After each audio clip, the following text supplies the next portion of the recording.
Assalamualaikum warahmatullahi wabarakatuh. Selamat siang, pagi, sore, malam buat Anda semuanya, kawan. Bertemu lagi dengan Sigit Kurniawan di sini di podcast Bincang Sehat RS Kim Batang. Dan pada kesempatan kali ini seperti janji kita yang diupload di Instagram maupun Facebook, kita akan mendatangkan seorang psikolog ya. Beliau sudah terkenal di mana-mana, betul ya, Mas? Ya, beliau adalah Harap Cendekiawan atau yang kita kenal dengan Mas Deki. Kita akan sapa beliau. Selamat pagi, Mas Deki. Selamat pagi, Mas. Ya. Waalaikumsalam warahmatullahi wabarakatuh. Bagaimana kabarnya? Alhamdulillah baik. Baik ya. Oke, ini mohon maaf ini Mas Deki di sela-sela kesibukannya kita mengganggu waktunya sebentar, nggak apa-apa ya. Oke, siap Mas. Iya.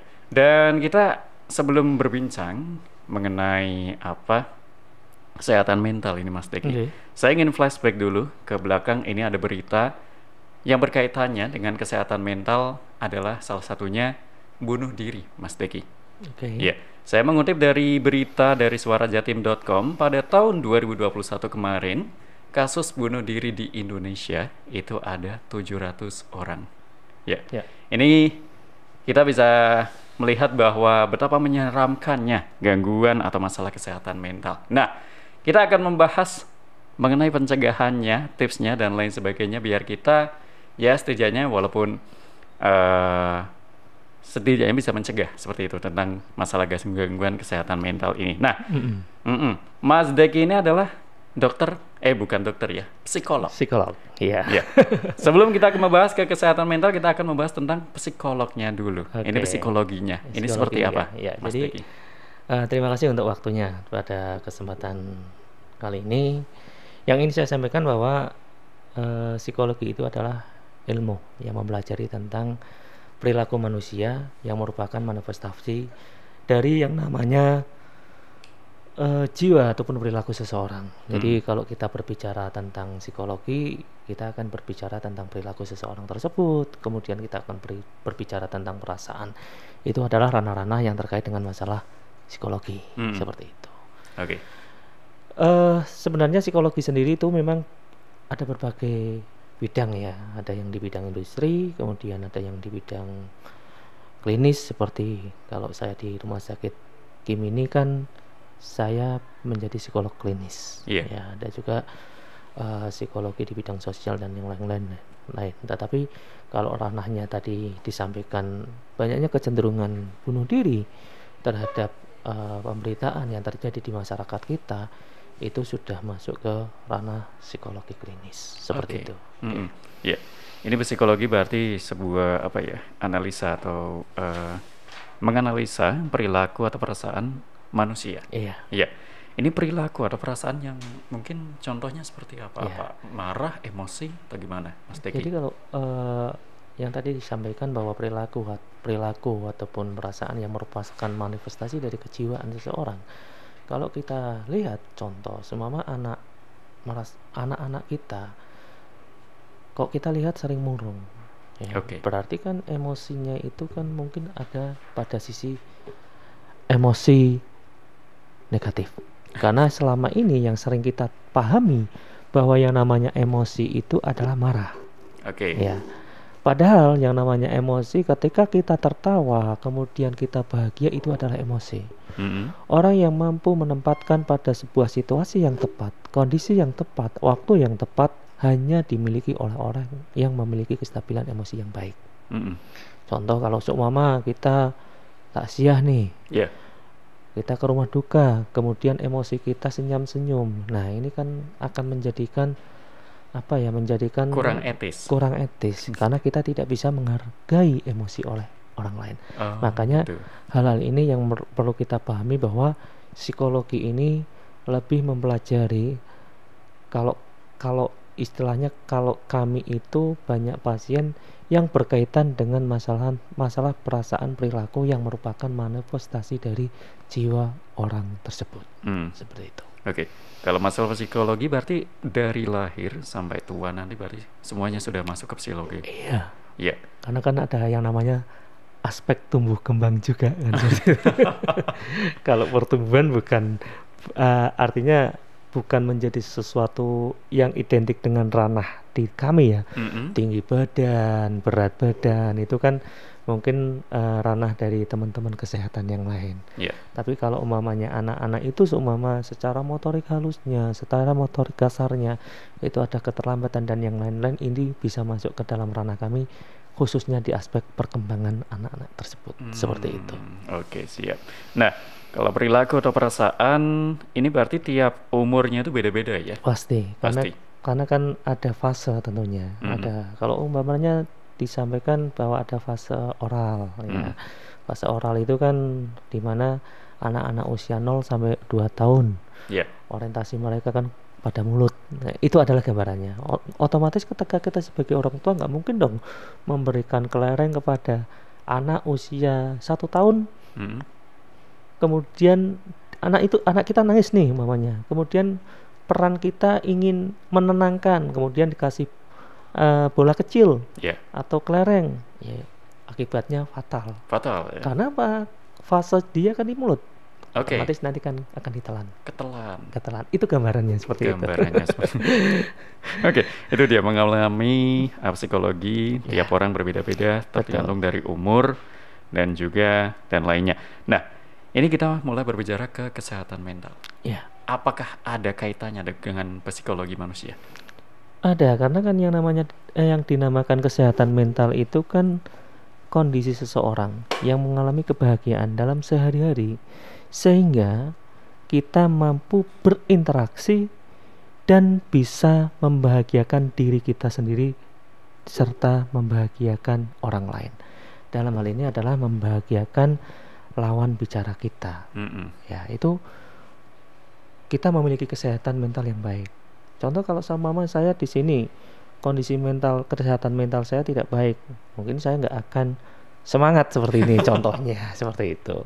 Jadi ada sebuah korelasi yang positif bahwa ketika perasaan kita bahagia dalam kehidupan sehari-hari, yang akhirnya bisa membahagiakan diri kita sendiri serta mampu menjalin relasi dan membahagiakan orang lain, ini adalah sebuah kesehatan mental. Kesehatan mental. Ya. Apakah hanya bahagia saja kesehatan mental itu? Belum tentu. Ya, karena kan yang tadi saya katakan, bisa jadi kalau saya datang ke sini dengan sebuah perasaan yang negatif dari rumah, otomatis saya nggak akan pernah fokus di sini. Ya. Jadi ini yang melatar belakangi bahwa mental kita itu harus positif sehingga kita bisa memberikan peran yang positif, membahagiakan orang lain, yang menjadi lawan bicara kita bisa menjadi yang positif juga. Nah, seperti itu. Itu yang bahagia, Mas Deki. Iya, betul. Nah, kalau kita berbicara mengenai yang mungkin yang buruk-buruknya, sisi negatifnya. Kalau gangguan kesehatan mental dari sisi negatif itu bisa menyebabkan apa saja? Ya, perubahan sifat bisa jadi. Kemudian pola tidur juga akan terganggu. Kemudian juga moody, ya, artinya tiba-tiba senang, kemudian tiba-tiba saya kesini tiba-tiba marah, itu kan merupakan hal-hal yang terkait dengan yang namanya efek dari kesehatan mental yang tidak bisa optimal. Seperti itu, Mas. Iya, oke. Mudah marah, emosian, betul. Kemudian ya bahasa sekarang kemudian pola tidur juga terganggu. Pola tidur terganggu. Pasti. Kalau pola tidur terganggu, pola makan juga pasti akan terganggu juga. Dampaknya ke tubuh lebih kurus atau malah tambah gemuk atau gimana? Jelas yang pertama dia mudah capek ya, karena sesuatu yang tidak masuk, mungkin kalau makanan itu kan ada nutrisi dan yang lain-lain tidak masuk ke tubuh kita, kan otomatis dampaknya ya pasti secara fisik juga akan lemah. Kemudian ketika lemah juga akan pasif kan.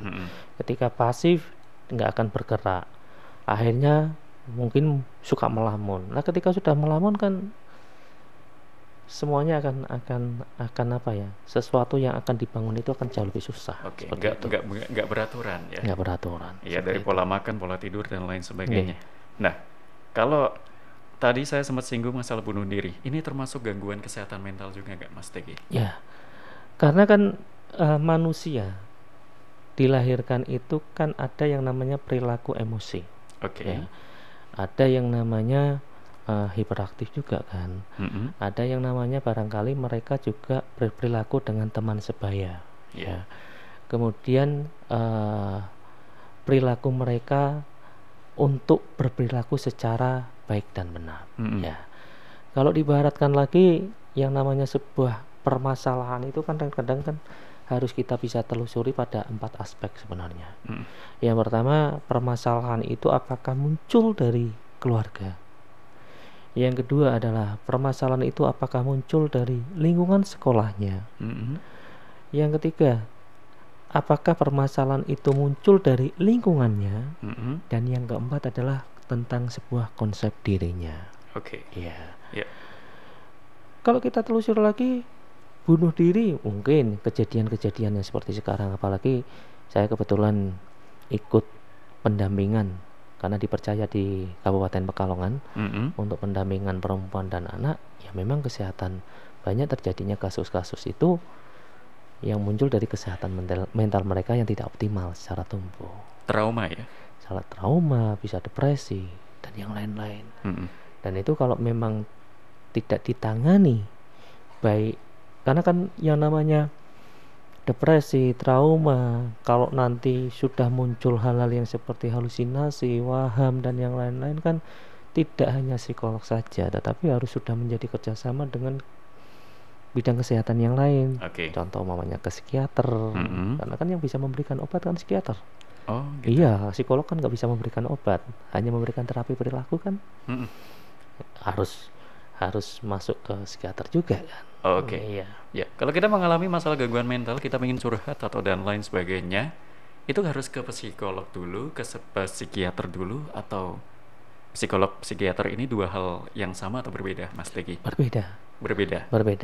Kenapa saya katakan berbeda? Kalau psikiater itu kan memberikan obat.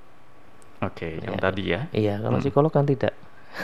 Dia hanya memberikan moral, ya, artinya semangat, sebuah gitu. motivasi yang terkait dengan perilaku seseorang. Ya. Kalau psikologi sendiri kan lebih ke arah pengukuran tes intelijensi, minat bakat, seperti itu.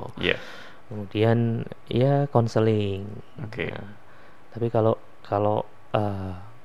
psikiater itu kan harus mendiagnosa, setahu saya mendiagnosa, kemudian apakah penyakit fisik ini berakibat pada kesehatan mentalnya dia.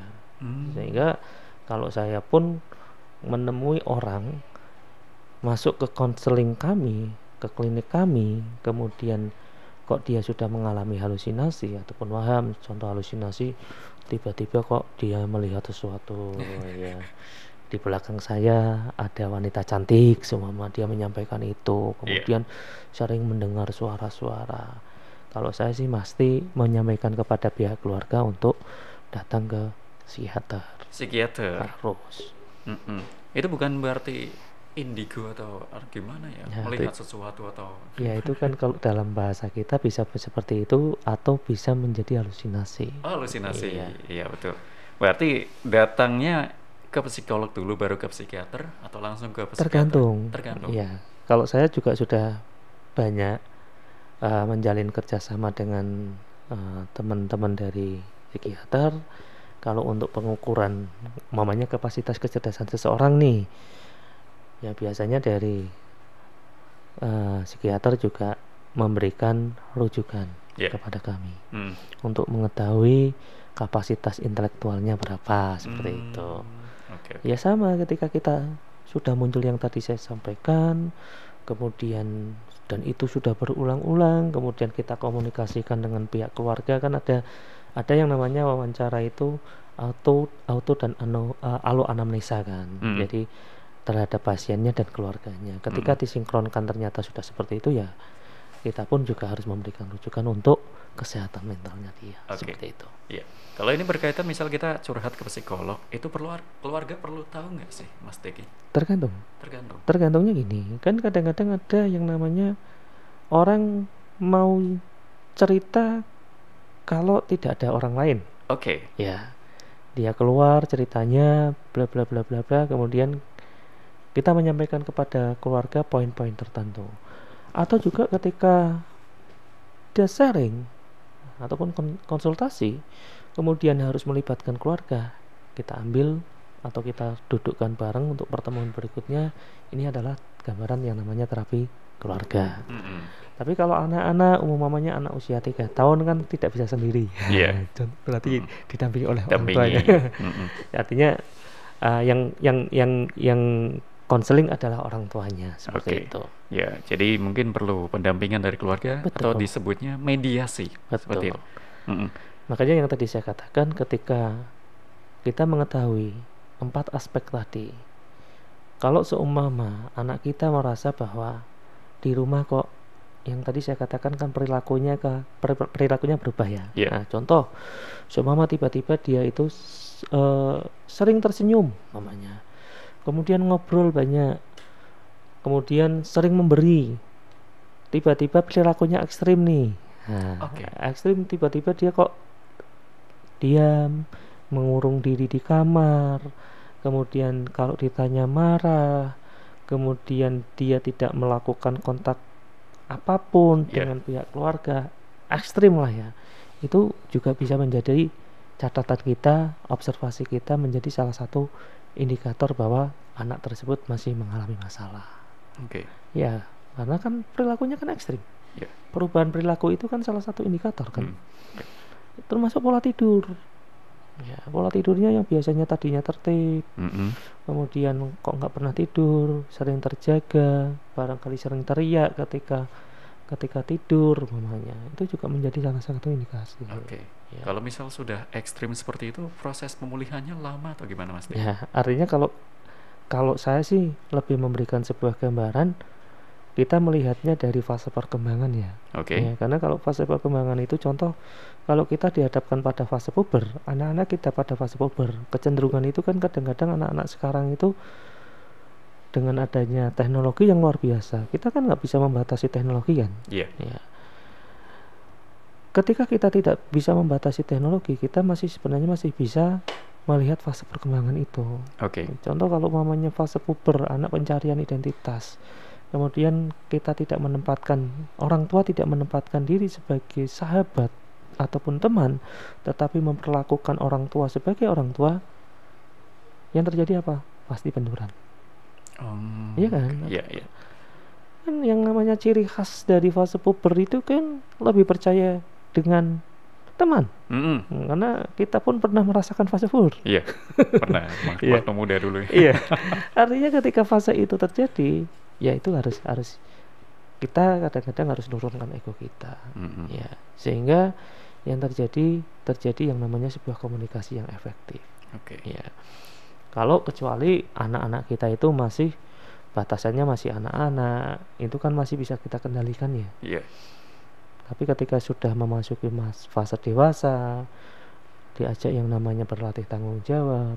Ini hal yang penting ketika kita mampu sebagai orang tua tahu fase perkembangan dari anak-anak kita di dalam menghadapi sebuah permasalahan. Mm-mm.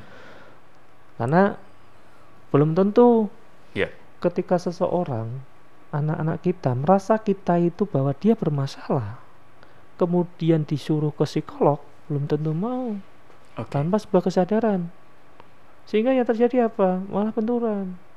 Tapi ketika anak kita itu merasa saya butuh psikolog, menurut persepsi anak yang bermasalah orang tuanya. Oke. Apakah itu pernah? Sangat sering juga. Mm-mm. Makanya ketika si anak melakukan konseling, tidak ada salahnya kami pun pasti akan memberikan gambaran kepada orang tua untuk terjadinya sebuah win-win solution seperti itu, untuk meminimalkan tadi ekstrimnya adalah bunuh diri, kemudian keluar rumah, ya, kemudian depresi akut, kemudian traumatis yang tidak pernah hilang.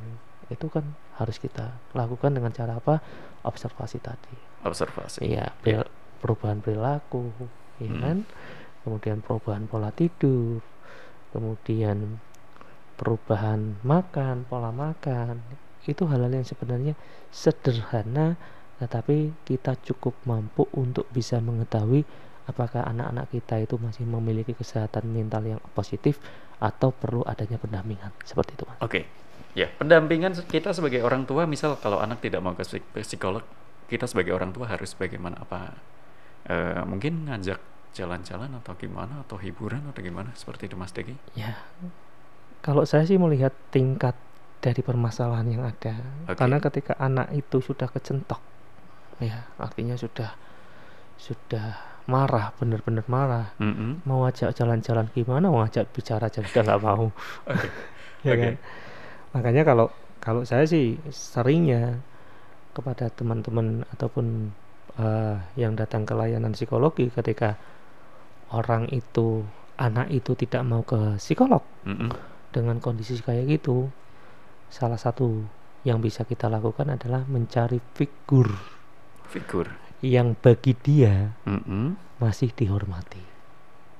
Kan Oke. biasanya dalam keluarga kan ada, entah Oke. itu pamannya, entah itu saudara jauh, yang paling tidak bisa membuka anak untuk bercerita terhadap apa yang dialaminya.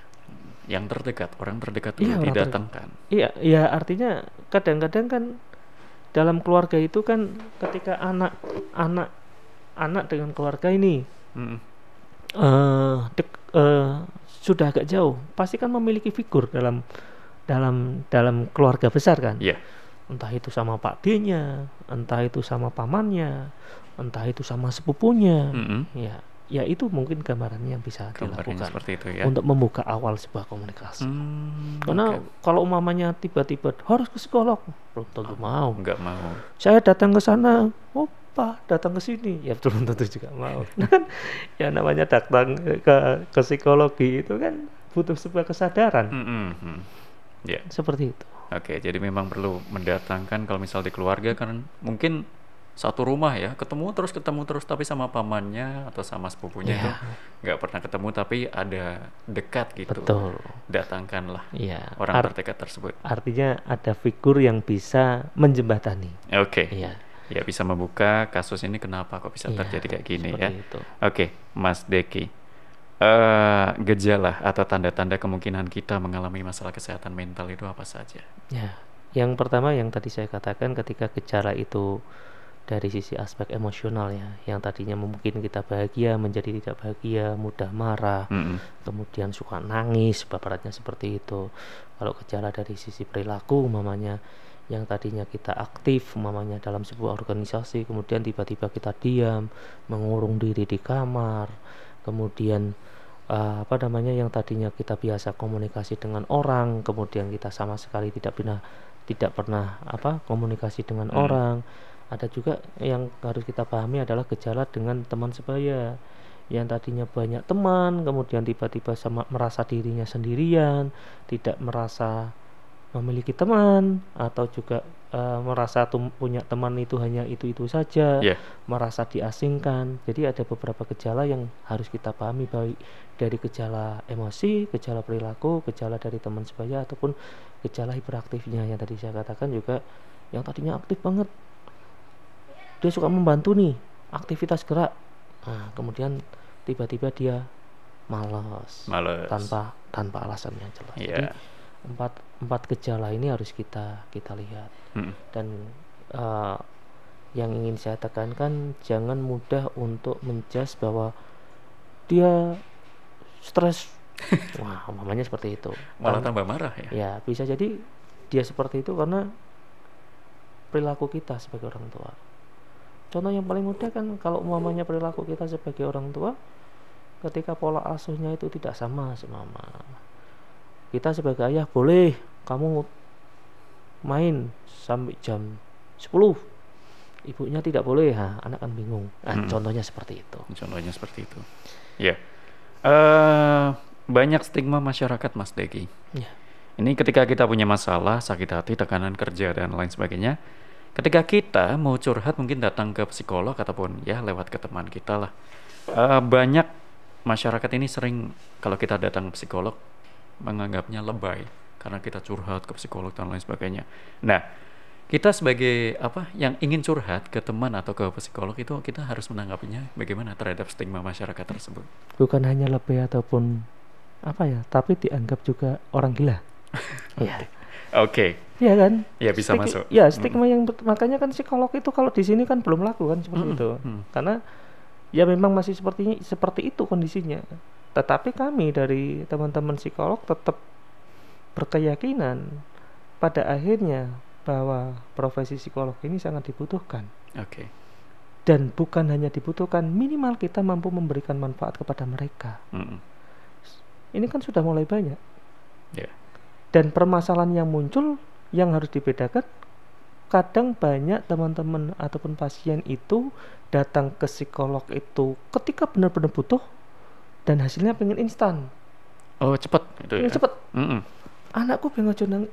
Anak saya biar tidak nangisan itu seperti apa, Pak? Anak saya biar ini mogok sekolah, tetapi biar tidak mogok sekolah itu seperti apa? Pengennya cepat. Itu malah bisa. Karena yang namanya kondisi psikologi seseorang itu tidak bisa seperti itu. Iya kan? Iya.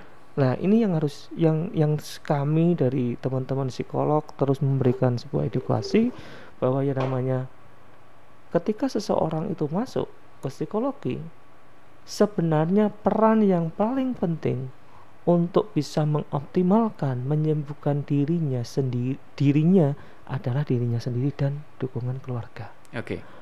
Kalau psikolog itu kan hanya sebagai fasilitator saja sebenarnya. Artinya ada ketika kita memberikan sesuatu kemudian itu tidak dilakukan oleh pasien tanpa dukungan dari keluarga, ya sama saja kan seperti itu. Makanya kalau ada merasa lebay, kemudian merasa saya orang mamanya stigma yang orang, kan mereka nggak akan memikirkan dampak dari apa yang dirasakan oleh kita. Kalau kita terlalu memikirkan itu, yang justru terjadi adalah apa? Kita sendiri yang dirugikan. Ya kan? Makanya kami sih berharap dari kadang-kadang perlu kerjasama dengan siapapun yang ada di masyarakat ini, bahwa peranan dari kondisi psikologi seseorang itu penting untuk bisa mengoptimalkan apa yang dimiliki oleh orang tersebut. Seperti itu. Iya. Kalau pemulihan secara diri sendiri itu kita bisa ngelakuin kegiatan apa, Mas, untuk memulihkan diri kita biar tidak setidaknya meminimalisir gangguan kesehatan mental yang ada dalam diri kita. Ya, kalau saya sih selalu berharap diawali dari perasaan yang baik ya. Perasaan yang baik akan menghasilkan sebuah pikiran yang baik. Pikiran yang baik akan menghasilkan sebuah aktivitas yang baik. Aktivitas yang baik akan menjadikan sebuah kebiasaan yang baik. Kebiasaan yang baik akan menjadikan sebuah karakter yang baik, dan karakter yang baik akan menjadikan sebuah budaya yang baik.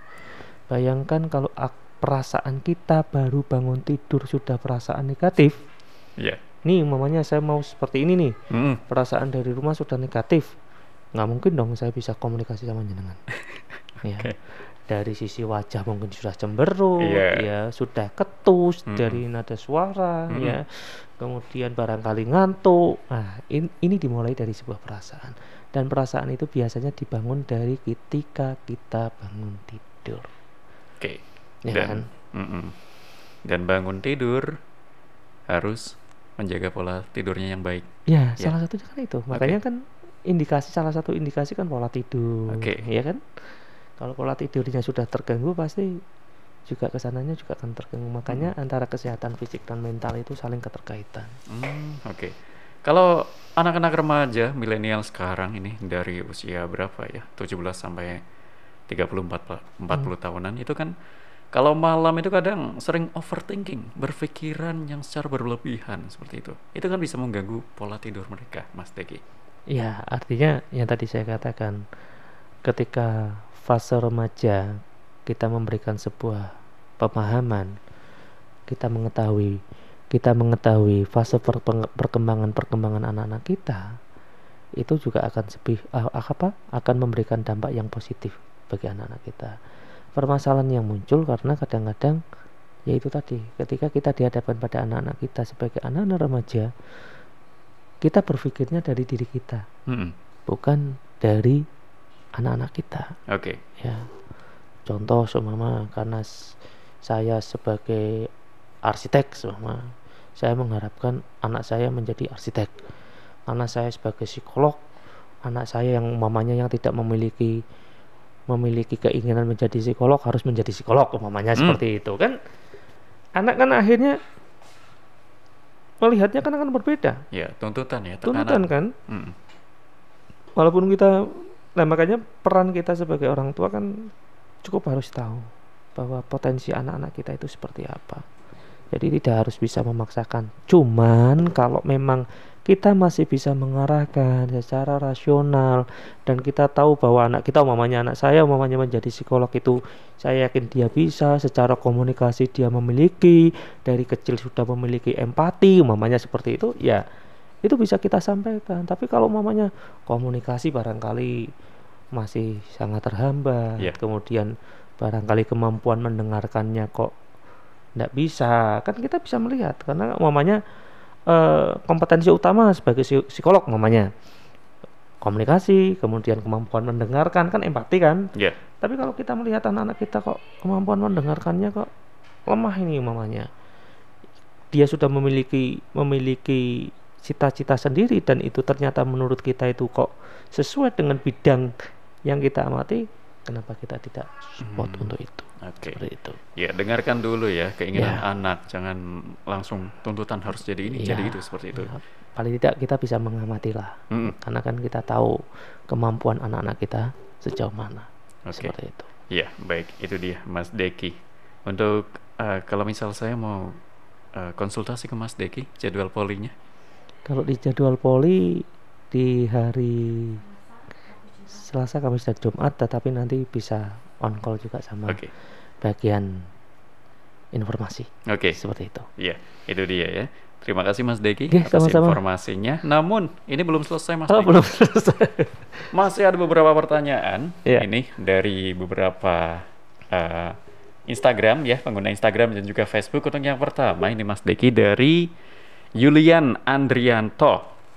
Ini mengatakan stres yang ditimbulkan dari pekerjaan sehari-hari atau rutinitas di luar rumah. Yang saya tanyakan, bagaimana caranya mengatasi stres itu agar tidak terbawa ke rumah yang nantinya bisa mengakibatkan mungkin cepat emosi kepada anak istri, dan bagaimana kiat-kiat untuk mencegah hal itu terjadi. Terima kasih. Ya, yang harus kita pahami yang pertama kita harus mengenal emosi kita. Ya, kalau merasa mamanya nih saya datang dari pulang dari sini, kemudian emosi saya kok capek, kemudian agak marah sama mama. Ya. Ketika kita mampu mengenal emosi kita, yang kedua adalah kita mengelolanya. Ya, mengelola itu kan salah satunya dengan katarsis, pelepasan emosi yang kita lakukan. Itu kan macam-macam katarsis itu. Umpamanya kita tarik nafas, kemudian keluarkan. Kemudian ada juga kita cuci muka. Kemudian bisa jadi kita berteriak, tapi jangan berteriak di pasar ya. Khawatirnya kan. Nah, ini orang kenapa? Artinya berteriak yang bisa meluapkan apa yang kita rasakan, contoh entah itu di sawah, di perkebunan dan yang lain-lain ya. Oke. Atau juga bisa kita melakukan yang namanya relaksasi ya. Kalau umpamanya kita sudah mampu mengenal, kemudian kita mampu mengelola emosi itu, kemudian kita yang ketiga adalah mampu berpikir positif ya. Kita nggak akan pernah bisa berpikir positif kalau kita sendiri tidak mengenal emosi kita saat ini. Ketika kita mampu mengenal emosi, kemudian mampu mengelolanya, kita mampu berpikir positif. Sehingga ketika kita sudah mampu mengenal, kemudian mengelola, kemudian memotivasi diri kita sendiri, berpikir positif tadi, yang ketiga adalah mencoba mengenal emosi orang lain. Oke. Ya kak, gimana itu? Mengenal emosi orang lain itu tidak harus menggunakan bahasa verbal ya, tetapi bisa menggunakan bahasa non verbal.